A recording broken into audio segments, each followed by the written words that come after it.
Turning now to part two of my exclusive exit interview with Congressman Trey Gowdy, who is opening up about everything from his trademark congressional grillings to what life brings beyond the Beltway. Watch. As you get ready to make this huge change in your life and leave Washington, one of the things that you'll be remembered for are some pretty testy exchanges that you had with people in this room that were sitting in. One of them was with Peter Strzok. The "will stop it," you were speaking on behalf of the American people. Is that correct? I don't recall writing that text.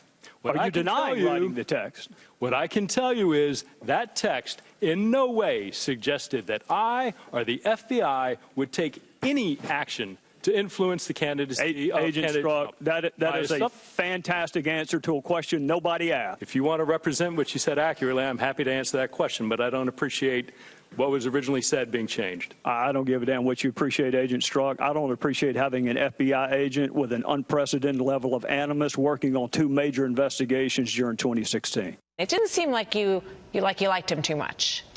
You are a keen observer of human nature.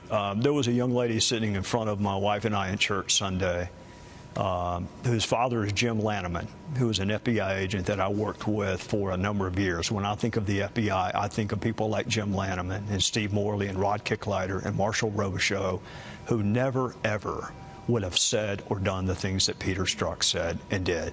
So he is not reflective of the FBI that I worked with, and he is not reflective of the FBI that you and I deserve. My only real regret is that I wasn't tougher on him.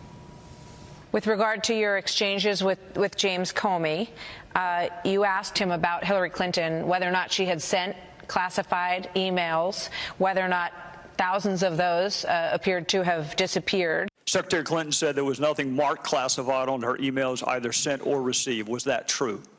That's not true. Secretary Clinton said all work-related emails were returned to the State Department. Was that true?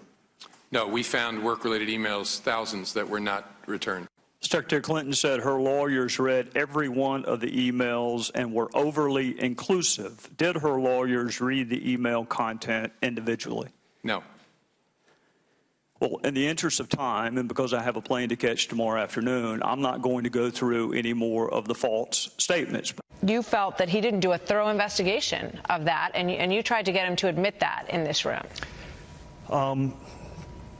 I want to be fair. It is always easy to look back and see what an investigator should have done. I am and will always be troubled by the fact that he was drafting an exoneration memo before 24 witnesses had been interviewed, including her.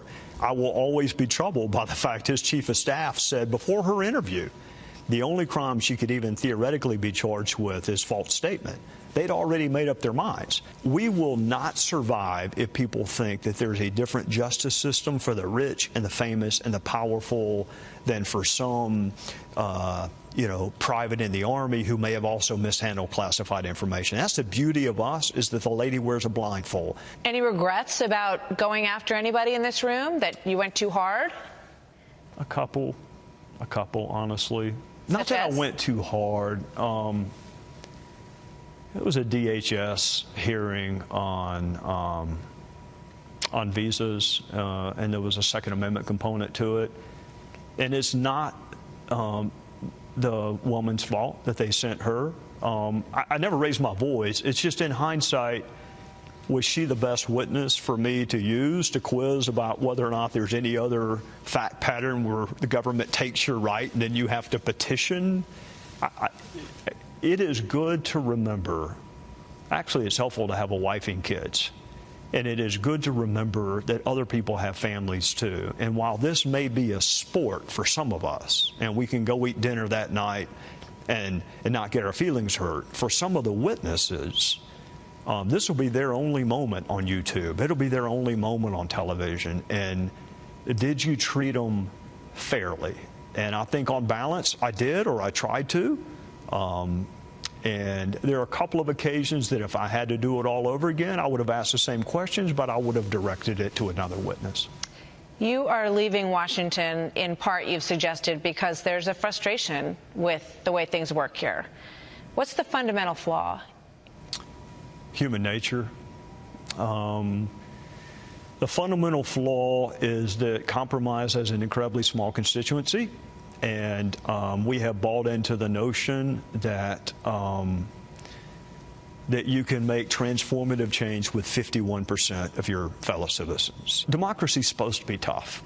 I mean, it's supposed to be tough, but I don't think it's supposed to be dysfunctional. And when I mention human nature, I would like to see us apply the same rules to our friends as we do to our enemies. If we were really curious about this administration doing something, we should be equally curious when our own administration does it. And when winning becomes the ultimate objective, then you become relativist, and I don't want to spend the rest of my life doing that. What was the message of the midterms?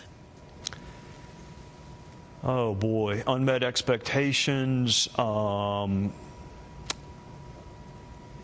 Careful how you frame issues, that rhetoric matters. I think if you were to lay out the policy positions of Republicans, I think you would find maybe half and slightly more than half would say, okay, we're with you. When you factor in how we come across sometimes, I think particularly among female voters, they say, I don't care how good your ideas are, you don't seem like a very good person. And I think that, so I think what you believe and how you communicate it are equally important, and we need to do a much better job on how we communicate. So, any regrets about your decision to leave? No, ma'am. No. What's next for you? We'll practice law in South Carolina with a firm that I have a history with, and more importantly, with two lawyers that I have worked with over the last couple of years. And I'm to the point in life, Martha, where who I do things with matters to me every bit as much as what I do. And when you find people of unassailable character that you enjoy being around, I'd rather dig ditches with Cindy and Sharia than practice law with people that I don't know and like and respect. So we're going to practice law. I'm going to shock the world and write another book with Tim Scott. So about? Hopefully about him. He's a lot more interesting than I am. But I think Tim wants me to write a book about how to ask questions, how to elicit the truth with asking questions, and I want him to write a book about his life and how his upbringing influences his political orthodoxy. We'll teach a class together. Timmy and I taught a class at Clemson. Poor students. He's great. He's the nicest teacher in the world, and I am not. Well, I like the Socratic method, and I mean, these are freshmen in college. They don't know what the Socratic method is, and so I got to dial it back a little bit. But just be a better husband, better father. You know, both of our kids are at home now, and they're going to be starting their careers. I think our daughter's going to go to law school. God save us all if that happens. My son finished law school, but he's going to go into real estate. So just be a better husband, better father. I got, a third of life. You said once that a federal judgeship checked all of your boxes. Yes, ma'am. Is that still true? It did. And Lindsay and Tim laid it right in front of me. They said, we have 2 openings. Do you want it? And the person who knows me the best in life, who also doesn't follow politics, is my wife. And she said, you will be lonely. You like being around people. You like being an advocate. And I said, thanks, but no thanks. And then Lindsay called back and said, you got to be kidding. This is what you always wanted. It's right here. And then Don McGahn called, and the president's former lawyer. Are you sure? And I said, not only am I sure, I'm at peace. And they filled it. The Lord has a sense of humor. They filled it with a guy that's been a friend of mine for 25 years that will be a fantastic judge, and it worked out great for both of us. Ever run for office again? Never. I will get back in politics if Tim Scott runs for president. And he says, look, I need you to go to Iowa or New Hampshire and knock on doors, which he probably won't because I'd hurt him. But to support, if John Ratcliffe ran for governor of Texas and said, come help me, I would, but you'll never see me on the ballot again. Well, Trey Gowdy, thank you very much. We've enjoyed having you on the show and covering these stories with you, and we wish you the very best. Thank you, and I appreciate the professionalism and fairness with which you've always treated me. Thank you very much. Yes, ma'am.